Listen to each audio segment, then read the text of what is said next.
vous l'avez compris, on va corriger la résolution de problème sur le temps de chute d'un arbre. Alors là, c'est pas l'arbre, c'est la fenêtre qui s'ouvre. Bon, du coup, quelques secondes, vous reprendrez la vidéo pour compter à peu près donc l'ordre de grandeur de ce temps qu'on va donc calculer dans cette résolution de problème. J'envoie le générique.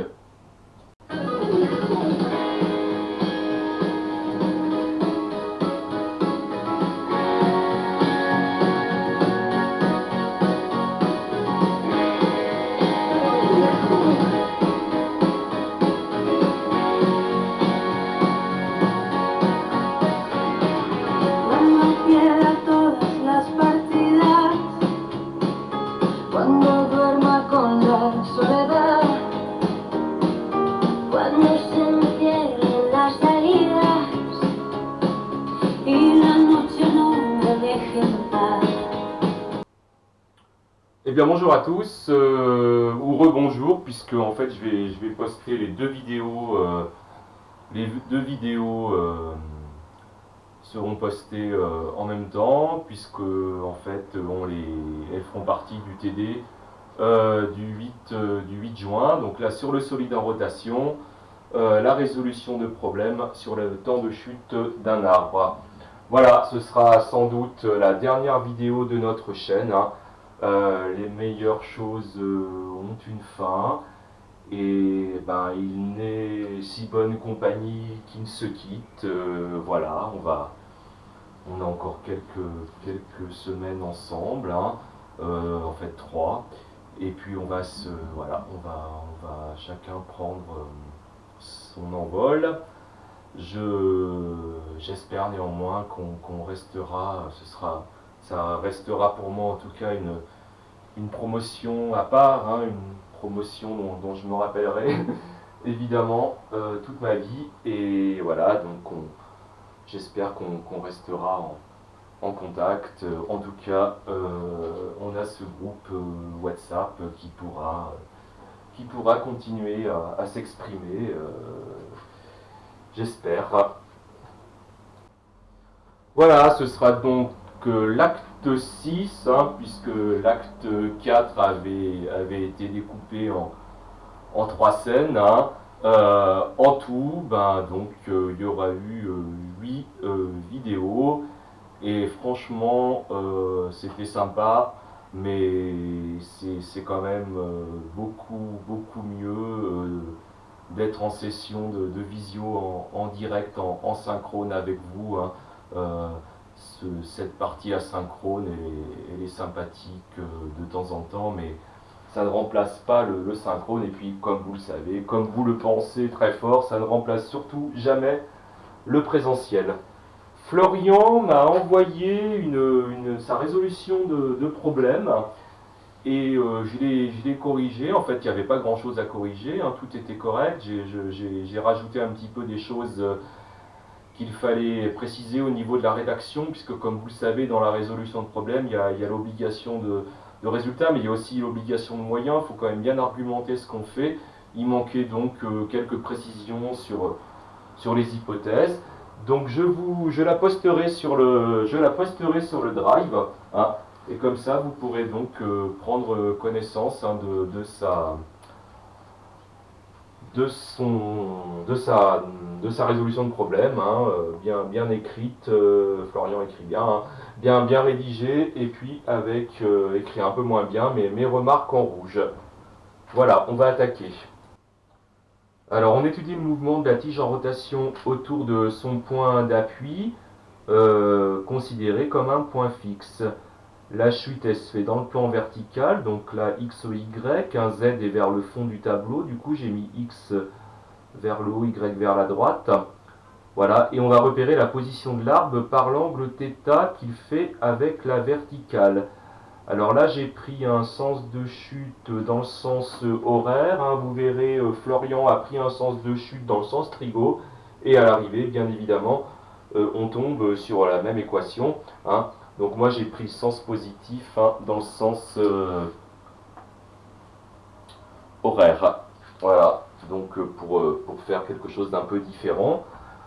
Voilà, donc l'arbre il est soumis à son poids, hein, P égale mg, qui s'applique au centre de gravité, au milieu de la tige, hein, en considérant qu'on a un solide homogène. Hein. Voilà, on va considérer qu'on a un solide homogène. Hein. Voilà, et il y a la réaction du sol qui s'applique au point d'appui. Hein. Donc en haut, et voilà, s'il n'y a pas de frottement, cette réaction est perpendiculaire au déplacement. Hein. Donc voilà, je peux la dessiner comme ceci. Hein. Voilà.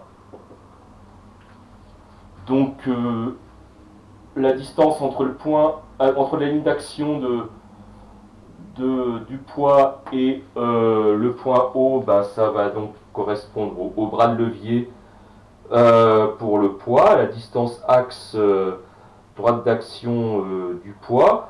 Quant au moment par rapport à l'axe OZ de R, hein, il y a rotation du solide autour de l'axe OZ fixe, et bien le moment par rapport à OZ de R est nul, hein, puisque la force s'applique sur l'axe de rotation.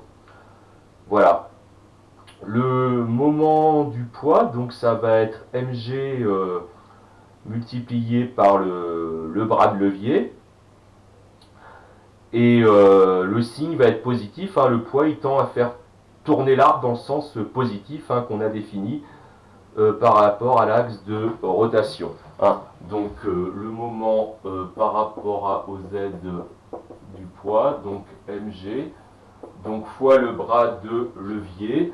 Donc le bras de levier, hein, donc ça va faire hein, donc la distance ici, donc L sur 2, 1 fois sinus θ, et donc avec un signe plus. Voilà. Voilà, j'ai remis l'angle θ ici en rouge, hein, et donc là, on a bien le côté opposé, donc un sinus et le signe plus. Comme vous le voyez, je commence à raisonner, je commence à calculer les moments par rapport à l'axe de rotation fixe, et donc je me dirige hein, vers une résolution avec le théorème du moment cinétique, la loi du moment cinétique. C'est ce que Florian a fait, on va donc faire pareil, on va commencer comme ça. Et puis moi, ce que je vais vous proposer après, c'est de passer en revue un peu les autres méthodes possibles. Voilà. Néanmoins, hein, la méthode avec la loi du moment cinétique, hein, le théorème du moment cinétique est sans doute la plus naturelle et la plus rapide. Alors, on nous dit comme dans les aides hein, que le moment d'inertie par rapport à son extrémité d'une tige homogène de longueur L et de masse M, hein, c'est comme ça qu'on va modéliser l'arbre, 1/3 de ml2. Donc le moment cinétique hein, par rapport à OZ, donc ça va être J θ point, donc ça va faire 1/3 de ml2 θ point. Θ point, donc la vitesse angulaire. Et donc j'applique le théorème du moment cinétique, donc dérivé du moment cinétique par rapport à OZ, hein, dérivé par rapport au temps, donc ça va faire Jθ seconde, hein, donc 1/3 de ml2 θ seconde, hein, égale donc somme des moments par rapport à OZ des forces extérieures, hein, c'est le théorème scalaire, hein, donc 0 pour R, et donc mg L sur 2 sinus θ. Voilà, donc ce que donne l'application du théorème du moment cinétique scalaire. Alors l'objectif ça va être de chercher donc θ point, donc dθ sur dt, la vitesse angulaire en fonction de θ. Hein. C'est-à-dire en fait rechercher l'intégrale première du mouvement pour ensuite pouvoir intégrer, hein, séparer les variables θ et t et intégrer pour avoir le temps de chute. Donc θ seconde 3,5 de G sinus θ sur grand L. Et on multiplie donc, hein, ça c'est donc la technique habituelle hein, qu'on pratique très souvent, on multiplie donc chacun des deux membres par θ point. Hein, et donc ça va nous faire donc à gauche alors on peut intégrer donc sachant que à t égale 0 avant la coupe, hein, l'angle c'est θ 0 hein, donc et que l'arbre est immobile hein, donc ça va faire du coup en intégrant à la primitive donc 1 demi de θ point carré, donc moins donc voilà, position initiale correspond à une vitesse angulaire nulle, donc ça va faire 0, voilà, et de l'autre côté donc 3G sur 2L, donc 3G sur 2L, et là donc la primitive sin θ ça va faire moins sin θ θ point donc moins cos θ. Si je dérive θ dépend du temps, je tombe bien sur si je dérive moins cos θ, je tombe bien sur sin θ θ point. Et attention donc hein, l'angle de départ hein, est θ 0. Donc voilà ce que donne l'intégration hein, donc pour les angles entre θ 0 et θ, et pour les vitesses angulaires entre 0 à l'instant initial et à l'instant t, θ point. Alors vous verrez, hein, Florian a davantage détaillé que moi la partie intégration. Hein. J'ai mis hein, sur le drive la copie de Florian, donc vous trouverez ça dans le dossier solide en rotation, et c'est juste après l'énoncé. Voilà. Donc on arrive à θ point égale racine de 3g sur L cos θ 0 moins cos θ, donc c'est dθ sur dt. Hein. Comme θ est plus grand que θ 0, hein, on a bien cos θ 0 moins cos θ qui est positif, hein, 3g sur L positif, θ point positif, hein, l'arbre il tombe dans le sens positif, pas de problème. Notez bien l'angle θ 0, on le voyait bien sur le pré-générique. Hein. Vous voyez, les temps que ça se termine, là je fais même des pré-génériques maintenant. Hein. Sur la vidéo de l'arc qui tombe, on voyait bien l'angle de départ hein, θ 0. Et puis on comptait quelques secondes, hein, 4-5 secondes hein, pour la chute de l'arbre. Hein. C'est l'ordre de grandeur qu'on doit retrouver. Alors comme on a θ point, bah on peut terminer, hein, puisque θ point, donc dθ sur dt, ça vaut ça. Racine de 3g sur L cos θ 0 moins cos θ. Je sépare les variables. Donc θ d'un côté, dθ sur racine de cos θ 0 moins cos θ. De l'autre côté, donc la variable temps. Et puis ensuite, donc dt égale. Et on va donc intégrer, hein, donc 2t égale 0, où l'angle vaut θ 0, ça c'est constant, hein, autant t qu'on cherche, hein, où l'angle vaut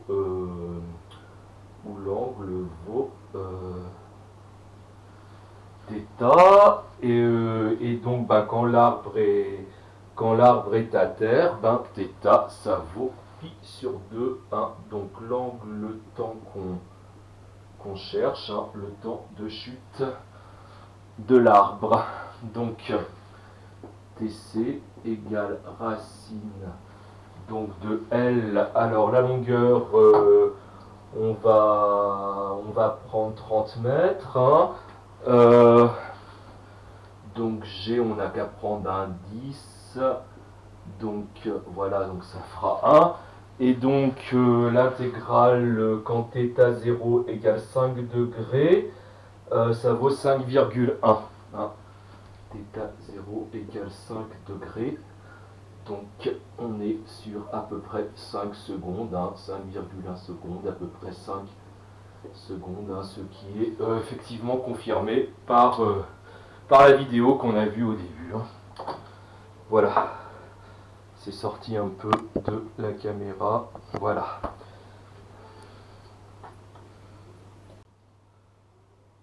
Autre méthode, TPC, théorème de la puissance cinétique. Dérivée de l'énergie cinétique égale puissance de la somme des forces extérieures, et donc pour le solide en rotation, autour de OZ fixe, moment par rapport à OZ de la somme des forces extérieures fois θ point. Hein.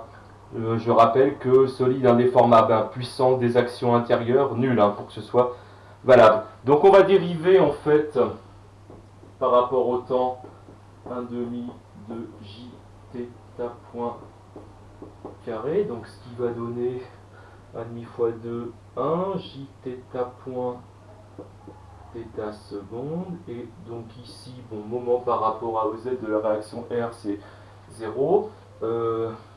Pour le poids, donc je reprends tout à l'heure, donc mg L sur 2 sin θ, donc mg L sur 2 sin θ, θ point, on simplifie par θ point 1. Donc θ point non nul, et donc J1 tiers, c'est ça de ml2, 1 tiers de ml2, et on retombe sur θ seconde, la même équation que avec le théorème du moment cinétique. Alors une autre méthode, j'ai de plus en plus de mal à effacer mon tableau là, puisque vous l'avez vu dans l'autre vidéo, j'ai fait une grosse bêtise. Et aux endroits où j'ai mis du marqueur permanent, j'ai de plus en plus de mal à effacer. Ça va peut-être se terminer sur feuille, comme dans les cours avec Zoom. Bon, on passe au théorème de l'énergie cinétique. Une autre méthode, donc variation de l'énergie cinétique égale somme des travaux. Donc énergie cinétique à l'instant t 1 demi de j θ point carré, un solide en rotation, θ point est nul à t égale 0, donc moins 0. Donc travail sur la chute de l'arbre, du poids et de la réaction. Donc on a dit pas de frottement, donc réaction perpendiculaire au déplacement, ça va faire donc une réaction nulle. Au niveau du travail du poids, je ne redétaille pas, c'est du MGH, je refais pas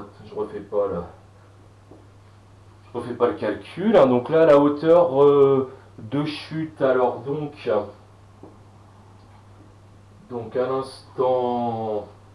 à l'instant t, donc l'abscisse x, donc côté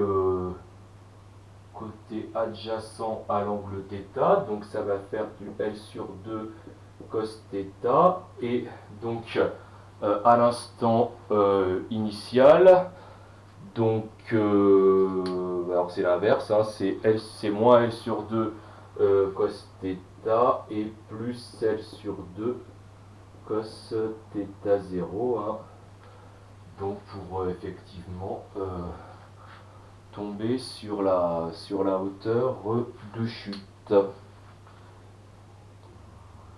Voilà, j'ai refait le calcul en bas, un travail élémentaire du poids. Alors attention, x vers le haut, donc moins mg ux, déplacement élémentaire, selon x, selon y, ça fait moins mg dx, et donc quand j'intègre dx, donc d'initial à final, initial donc L sur 2 cos θ 0, final L sur 2 cos θ, et je retombe bien sur moins mg L sur 2 cos θ, donc plus mg L sur 2 cos θ 0, ça et ça c'est pareil. Voilà, au final on remplace le moment inertie par un tiers de ml2, et donc les 1,5 se simplifient, les L aussi, donc au final donc ça fait bien, les masses aussi, donc côté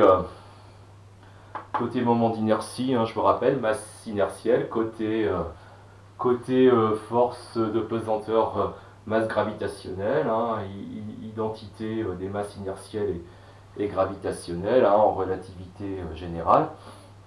Et puis donc en mécanique classique vérifié par l'expérience avec une précision. L'expérience ne permet pas d'atteindre donc une différence entre les deux masses, et donc par conséquent, enfin on en a déjà parlé, expérience embarquée par satellite. Donc au final, θ point carré, donc 3G sur L cos θ moins cos θ 0. On a tout de suite, alors c'est logique, avec le théorème de l'énergie cinétique, on a tout de suite intégrale première du mouvement. La méthode n'est pas mauvaise, dans le sens où ça nous évite une intégration. Donc c'est aussi plutôt une bonne méthode. Eh bien, on pourra sans doute dire un confinement à tableau, parce que je pense que si je ne pourrais guère l'utiliser d'autres fois. Alors, dernière méthode, du coup, je vous l'avais dit, cet exo nous permettrait de passer en revue toutes les méthodes exposées dans le cours. Donc, théorème du moment cinétique, c'est fait, théorème de la puissance cinétique, c'est fait, théorème de l'énergie cinétique, c'est fait. Il nous reste donc le théorème de l'énergie mécanique. Alors, c'est bien que j'ai calculé mon delta W du poids tout à l'heure, puisque delta W égale moins DEP. Donc, je ne reprends pas, ça fait mg dx, et donc EP, x est bien vers le haut, donc plus mgx, plus constante. Et donc, pas de force non conservative. Le travail de la réaction du sol est nul. Donc conservation de l'énergie mécanique.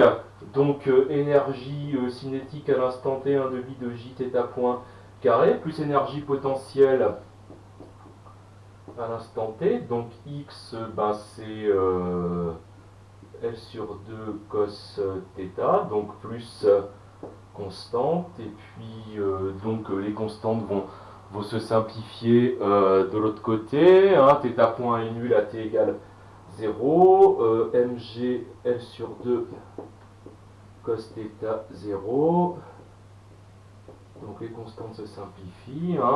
1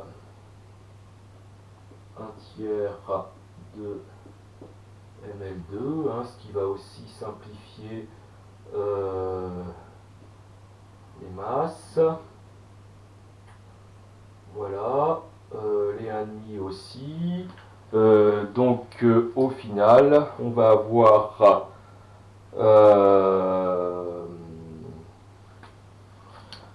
donc 1 tiers de L2 θ point carré. Donc ça va faire GL cos θ moins cos θ 0, hop, et donc θ point carré égale 3G sur L cos θ.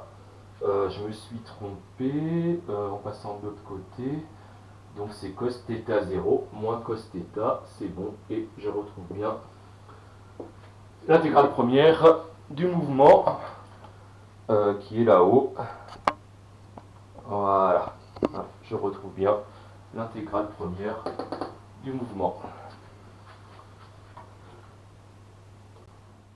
Voilà pour cette dernière résolution de problème de l'année, un temps de chute d'à peu près 5 secondes.